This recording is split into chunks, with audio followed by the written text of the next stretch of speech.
Hello dear students, I am Sandeep Kumar, Economics faculty at Shiv Jyoti Education Group Kota. I welcome you all in the economics class. Dear students, today we are going to begin chapter number 7 of statistics and the name of the chapter is correlation. Start karte beta correlation ko, so you all are requested to open your statistics book. There you can find the same chapter correlation. Let's begin with the introduction first of all कि हमें यहाँ क्या पढ़ना है बेटा. What does the actual correlation mean exist here? बेटा देखिए यहाँ जो हम basically examples लेंगे correlation को समझने के लिए, they all will be or almost examples will be belonging to the laws of economics, that is microeconomics. Correlation, that means it anything which relates the relation between two or more than two variables. Don't you feel that sometimes it happens when there are two types of variables? I'm talking about two variables right now, okay? We have two variables and in case there are some of the changes in one of the variable and the effect of the same is shown on the second variable as well. Does it happen? Exactly. We have discussed the same thing under law of demand also. That if the price increases, price is a type of variable, then the effect is shown on the quantity demanded, that is another variable, isn't this? So hence proof that correlation means that when there is any of the changes in one kind of variable, what the effects and impacts are shown on the second variable that represents any of the relation, isn't this? So that means correlation. दोनों में कोई ना कोई relation होना चाहिए. एक variable में fact है तो दूसरे वेरिएबल पे हमें उसका कोई ना कोई फैक्ट देखने को जरूर मिलता है. ठीक है, ये होगा बेटा कोरिलेशन. या यू कैन सी दैट कि हमेशा भी ऐसा नहीं होगा. ठीक है, जरूरी नहीं कि हमेशा ऐसा. जैसे the one variable is literacy rate. Okay, literacy rate of different states of India. This is the one variable and the another variable is conditions of the monsoon. Do you feel so that there is any other relation कि literacy rate increase हो रही है, that is why there are some of the changes shown in the temperature and the situations of monsoon? Not at all. तो हमें जो correlation पढ़ना है बेटा वो कुछ रिलेटेड कोरिलेटेड वेरिएबल्स होंगे जहां पे कि एक वेरिएबल में फैक्ट आने से दूसरे वेरिएबल में कुछ चेंजेस देखने को मिलते हैं. That can be positive, that can be negative as well. Okay, that correlation analysis is a means for examining such relationship systematically.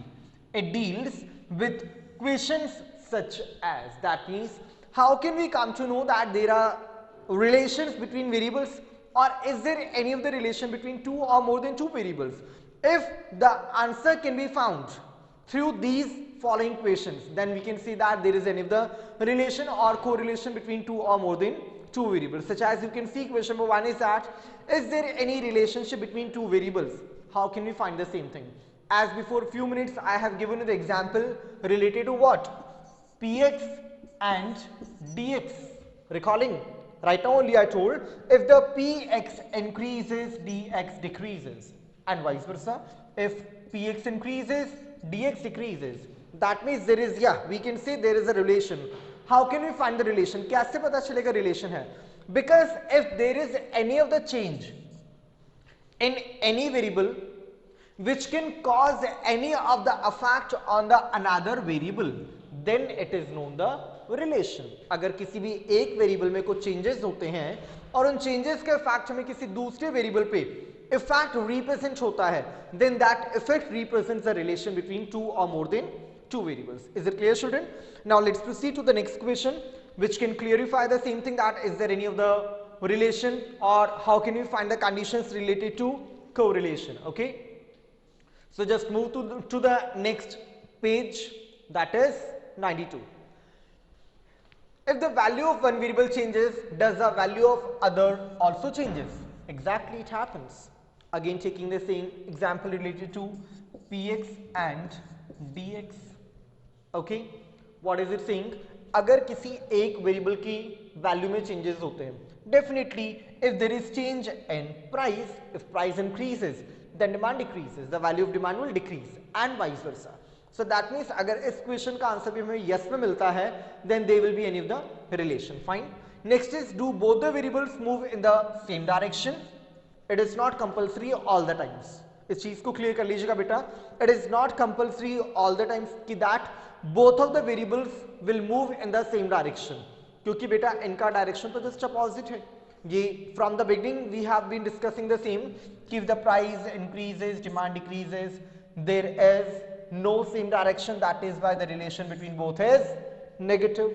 But इस क्वेश्चन में हम आंसर दे सकते हैं बेटा related to law of supply. क्यों? If Px increases, Sx also increases. If Px decreases, Sx also decreases, which represents the positive relationship. Is it clear now? So answer can be yes or no as well, क्योंकि हमेशा ऐसा जरूरी नहीं है बेटा कि दोनों के दोनों जो वेरिएबल्स हैं वो हमेशा सेम डायरेक्शन में मूव करेंगे.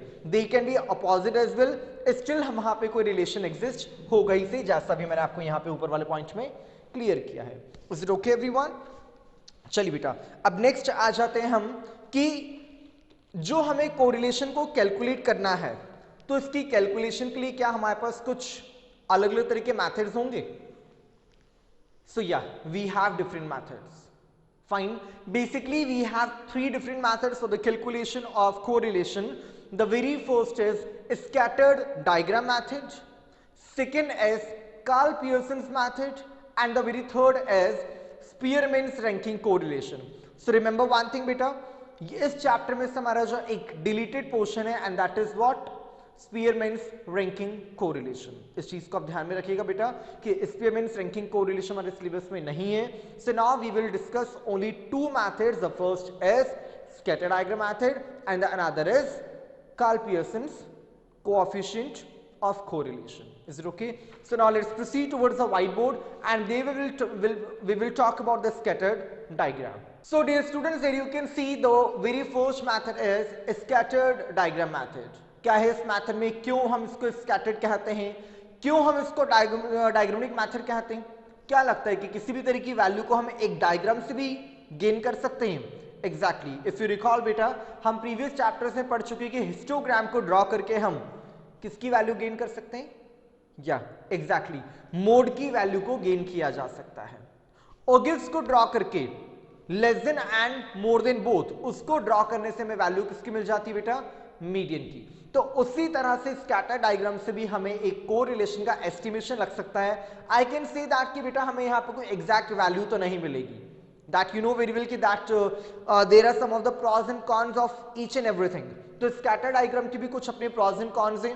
प्रॉज क्या है इसके, कुछ मेरिट्स क्या हो सकती है इसकी, कि इस मैथड के बिहाफ पे हम easy going without any of the mathematical calculation हम कोरिलेशन को फाइंड आउट कर सकते हैं. हमें इसमें को बहुत ज़्यादा एफर्ट्स की रिक्वायरमेंट नहीं होती है. एक ऐसा पर्सन जो कि मैनुअल वर्क को जानता है वो भी इससे कोरिलेशन को फाइंड आउट कर सकता है. नियर बाय वैल्यू गेन की जा सकती है. But what about the demerits? Demerits क्या बेटा इसकी? सो डीमेरिट इज दैट कि इस मेथड को यूज में लेने से हमें कोरिलेशन के एग्जैक्ट वैल्यू का पता नहीं चल पाता है. सबसे बड़ा ड्रॉबैक ही बेटा ये है. फर्दर अगर हमें कोरिलेशन की वैल्यू को कहीं किसी और जगह पे यूज में लेना है तो वो फंडा तो फेल है यहाँ पे. रीजन क्योंकि स्कैटर डायग्राम से हमें इसकी कोई न्यूमेरिकल वैल्यू गेन नहीं हो सकती है. जस्ट एक एस्टिमेशन होगा कि कौन से ग्राफ का शेप कैसा है, जिस वजह से हमें ये पता चलेगा that is it positive, is it negative, is it perfect positive, is it perfect negative, और may be there is no correlation. तो बस वो चीज हम बेटा यहां से फाइंड आउट कर सकते हैं. तो अब इसके लिए जो बेटा हमारे पास डिफरेंट 5 ग्राफ्स होते हैं for the calculation of correlation, उसको हम चलते हैं बेटा समझने के लिए व्हाइट बोर्ड पे. So here we begin with the scatter diagram, जो कि मैं अभी आपको बता चुका हूं बेटा कि ग्राफिकल प्रेजेंटेशन है कैलकुलेशन ऑफ कोरिलेशन के लिए. तो बेटा देखते हैं हमारे पास यहाँ पे कौन कौन से इसके टाइप्स होंगे of scatter diagram. So the very first is positive correlation. It is positive correlation. अब पहले इस पॉजिटिव कोरिलेशन की मैं आपको एक डायग्रामिक प्रेजेंटेशन दिखाता हूं, देन उसके बाद एक्सप्लेन करता हूं कि किस तरह से हम इसको डिफाइन कर सकते हैं. So as you know that we have always 2 axes in the diagrams. The first is OX and the another is OY. Is it clear children? मैं यहाँ भी कोई वेरिएबल नहीं ले रहा, कोई एग्जाम्पल या कोई टेबुलेशन फॉर्म नहीं ले रहा, जस्ट डायग्राम के शेप को रिप्रेजेंट कर रहा हूं बेटा कि एक पॉजिटिव कोरिलेशन क्या हो सकता है, ठीक है। So they will be exactly any of the bar will be there, क्योंकि हम जब डायग्राम्स की बात कर रहे हैं तो कोई इस तरह से कुछ लाइन का ड्रॉ होना अपने आप में जायज होता है बेटा, ठीक है। सो this is the shape of what, perfect positive correlation. What does this mean, क्या है perfect positive? So this is the shape of positive correlation. बेटा देखिए दो तरह के हमारे पास ग्राफ आएंगे, एक होगा पॉजिटिव कोरिलेशन, दूसरा होगा perfect positive correlation. Positive correlation and perfect positive correlation, difference क्या है दोनों में? देखिए बेटा पहली बात तो जो पॉजिटिव डायग्राम होता है दे आर ऑलवेज अपवर्ड। एक बात हमें यहां से क्लियर कर लेनी, that these are always upward. Now recall the example of law of supply, वहां भी कुछ ऐसे ही होता है बेटा, that if px and sx is there, okay, and px is like 1 2 3 and quantities 10 20 and 30, ये हो गई हमारी table ready. Is it okay now? और इसी चीज को यहां पे मैंने ड्रॉ किया है। So what does it expressing, that if the price is increasing supply is increasing as well. If we go with the reverse method, हम नीचे से स्टार्ट करते हैं इसको, 3 2 1 and 30 20 10, then it expresses if the price decreases supply also decreases, that is why there is a positive relation. और positive relation होने की वजह से जिसका शेप है बेटा वो कैसा होगा, अपवर्ड स्लोपिंग। और अपवर्ड का मतलब क्या होता है, जब कोई भी लाइन 0 या OX एक्सिस यहां से स्टार्ट हो and then it goes to up, तो यही शेप होता है इसका अपवर्ड स्लोपिंग। देखिए बेटा यहां आपको लग रहा है कि सर आपने इतने सारे डॉट्स क्यों लगाए हैं? सो what does this dot mean, क्या है इन डॉट्स का मतलब? कि जो भी डेटा हमने ग्राफ में प्लॉट किया है, डेफिनेटली डेटा होगा उसको हम यहां प्लॉट करते हैं, तो जिस भी तरह की डेटा को हमने ग्राफ में प्लॉट किया है वो डेटा कुछ ऐसा होगा कि स्ट्रेट लाइन से डिस्पर्स हो जाएगा। Getting my point? जो हमने एक लाइन ड्रॉ की है यहां पे, इस लाइन से जितना ज्यादा डिस्पर्स हो जाएगा वो रिलेशन सिर्फ पॉजिटिव कोरिलेशन होगा। दैट मींस टू से लीनियर नहीं होगा बेटा, एक ही लाइन में सारा डेटा नहीं आएगा। अब आप इसको जिगजैग तो नहीं बना सकते ना कि यहां से स्टार्ट किए पहले इधर लेके लाइन को फिर यहां। डू यू फील कि ऐसा हमारा कोई ग्राफ हो सकता है और फिर हम सोचेंगे कि इसके अंदर रिलेशन कौन सा हो सकता है? नो, ऐसा नहीं होगा बेटा। तो हमें तो क्या करना है, कुछ पॉइंट्स को सर्च आउट करना है कि कुछ कॉमन पॉइंट्स हमें यहाँ मिल जाएं और उन पॉइंट्स के अकॉर्डिंग हम यहाँ पे एक लाइन को ड्रॉ कर सकते हैं, ठीक है। बाकी के जितने भी पॉइंट्स हमारे पास रिमेनिंग रह जाता है, डेटा रह जाता है, वो लाइन से डिस्पोज ही रहेगा, उसको हम यहाँ पे लीनियर के अंदर लेकर के नहीं आते हैं। तो एक चीज ध्यान रखनी, जब भी हमारे पास जो डेटा अवेलेबल है अगर वो एक लाइन से डिस्पोज है, दूर दूर है, उस पर एक साथ लीनियर फॉर्म में नहीं अवेलेबल हो पाता, then it is a type of only positive correlation. Clear है बेटा यहां तक सभी को? रिपीट कर रहा हूं मैं फिर से, क्या कहा है मैंने? पॉजिटिव कोरिलेशन के अंदर एक लाइन होगी जो कि अपवर्ड स्लोपिंग होगी, ये चीज क्लियर कर लीजिएगा बेटा, अपवर्ड स्लोपिंग होगी, साथ में कुछ डॉट्स लाइन पे होंगे, बाकी के जो डॉट्स होंगे या फिर बाकी का जो डेटा अवेलेबल होगा वो लाइन से डिस्पर्स हो जाता है, लाइन पे एक साथ लीनियर फॉर्म में ड्रॉ नहीं किया जा सकता। तो जितना ज्यादा डेटा डिस्पर्स होगा उतना ही इसकी जो कोरिलेशन की डिग्री वो डाउन होती जाती है, and that is why this is positive correlation. Is it clear now? चलिए बेटा इसके नेक्स्ट मेथड पे चलते हैं कि नेक्स्ट मेथड कौन सा जिससे कि हम कोरिलेशन को फाइंड आउट कर सकते हैं। Second one is negative correlation. इसमें भी बेटा मैं क्या करूंगा, सबसे पहले एक डायग्राम ड्रॉ करता हूं, OX and OY, okay. I hope so many of the students got understood कि नेगेटिव में क्या होने वाला है। अब देखिए बेटा डिफरेंस देखिएगा अब दोनों में, पॉजिटिव और नेगेटिव कोरिलेशन में। When I drew positive correlation तब जो लाइन सेगमेंट था ये कैसा था बेटा? अपवर्ड स्लोपिंग था। नेगेटिव में कैसा हो जाता है? Always downward sloping. That means any of the line which begins from the OY axis from above and downly it goes to OX axis. जब ऐसा किसी लाइन का शेप होता है तो उस शेप को हम कहते हैं डाउनवर्ड स्लोपिंग कर्व, ठीक है। जैसा कि किसमें बनाया जाता है बेटा? कौन सा लॉ था हमारा जहां पर मैं डाउनवर्ड पढ़ा था? Definitely it was law of demand. ठीक है, कंडीशन क्या होती है बेटा वहां पे, px and dx two things are there, ये चीज मैंने भी आपको चैप्टर बिगनिंग में भी बताई थी।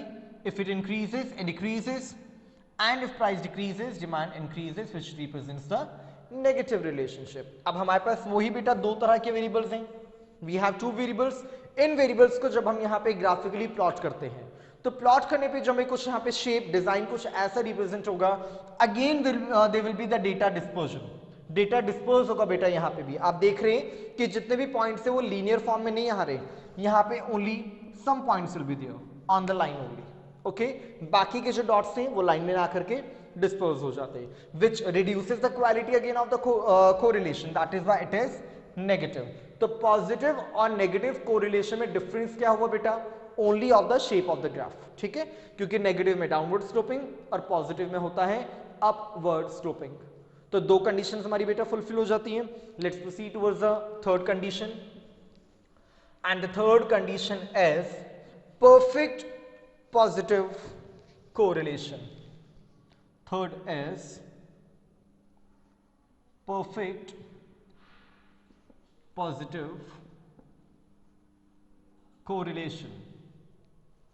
अब ये क्या है सर, अभी तो आपने हमें बताया कि पॉजिटिव कोरिलेशन है, अब पॉजिटिव से भी ऊपर कुछ और, दैट इज परफेक्ट पॉजिटिव। तो हाँ जी बेटा, एक हमारा ग्राफ होता है, स्कैटर डायग्राम होता है जिसको हम कहते हैं परफेक्ट पॉजिटिव कोरिलेशन, और दोनों में डिफरेंस क्या होता है पॉजिटिव एंड परफेक्ट पॉजिटिव में, that you can see from here, OX and again OY is there. ठीक है बेटा, अब जहां पे बात आ जाती है पॉजिटिव के बारे में, again the graph will be upward sloping, the first thing, okay, graph will be upward sloping, so it is like this, upward sloping हो जाता है बेटा।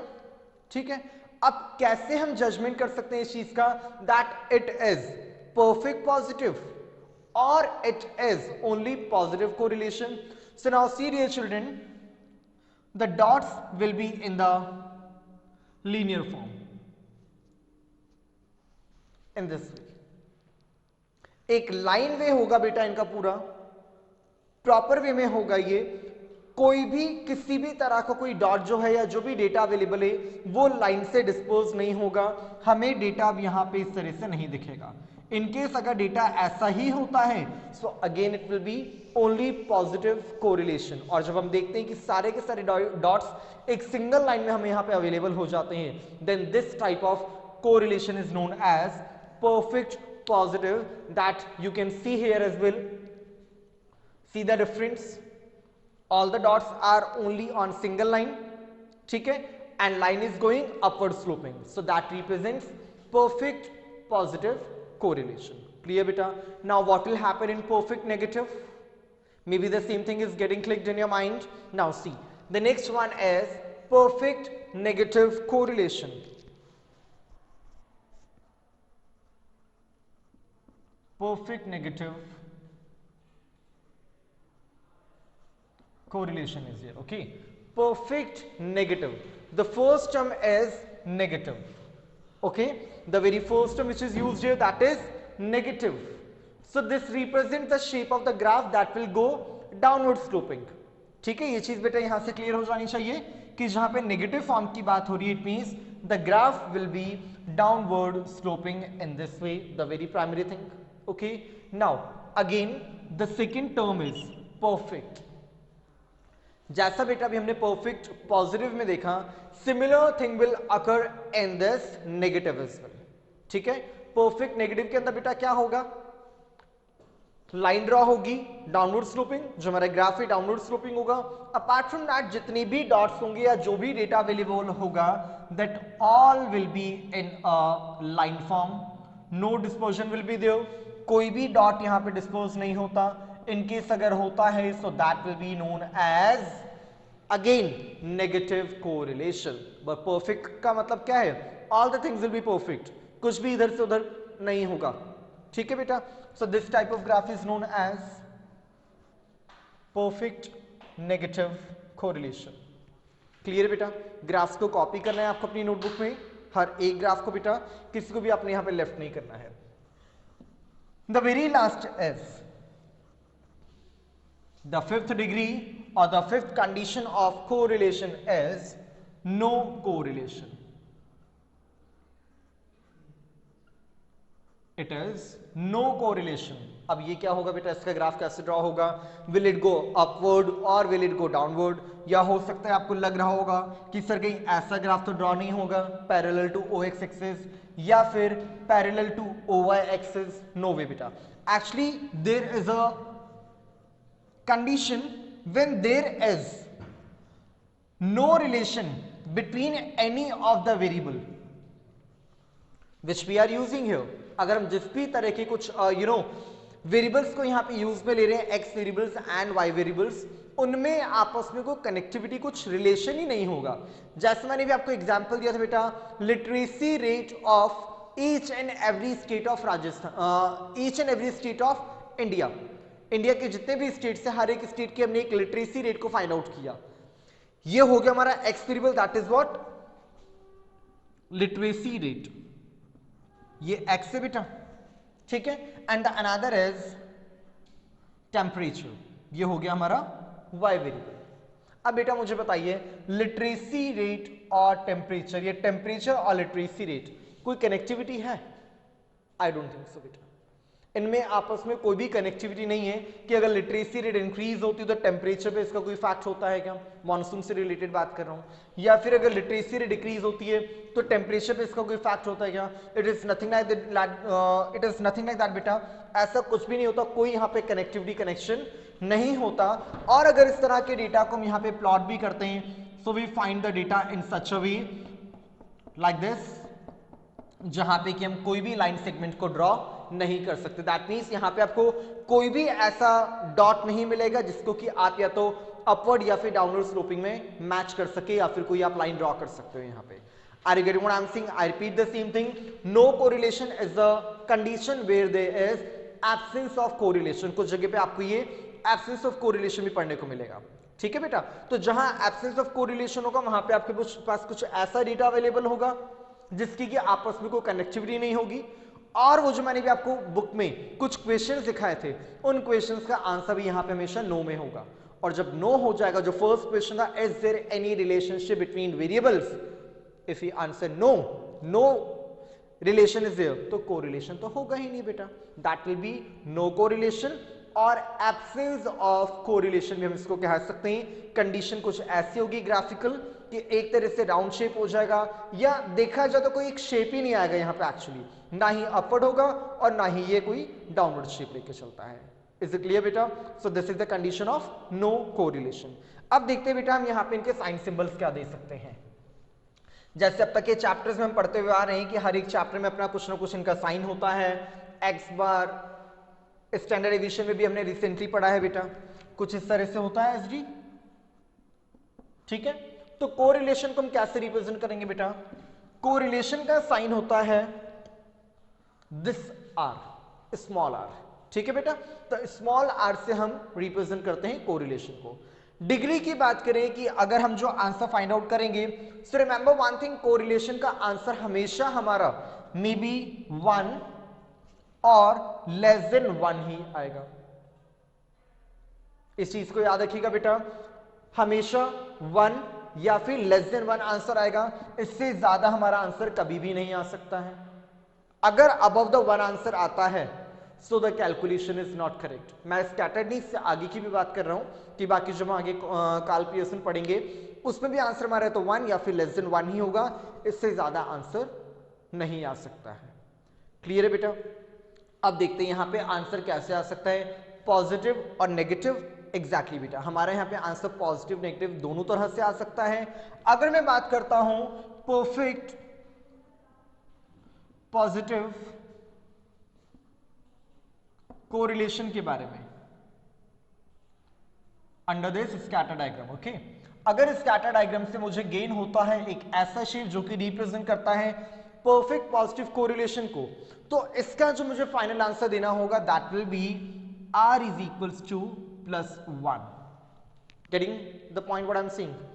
अगर आपके पास ग्राफिकल प्रेजेंटेशन आती है, स्कैटर डायग्राम, आपने डेटा को प्लॉट किया ग्राफ में, प्लॉट करने के बाद जो आपके पास शेप आता है वो कैसा होगा? In this way, all the points on the line only.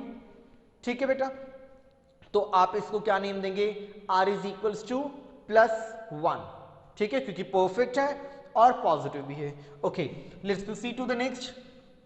If the shape comes like perfect negative correlation, then yeah, absolutely it will be r is equals to -1, क्योंकि परफेक्ट है, परफेक्ट का answer होता है 1 और negative होने की वजह से यहां पे साइन हमने क्या लगाया है, माइनस लगा दिया। Clear. And the last is if there is no correlation in this condition r is equals to 0 हो जाता है।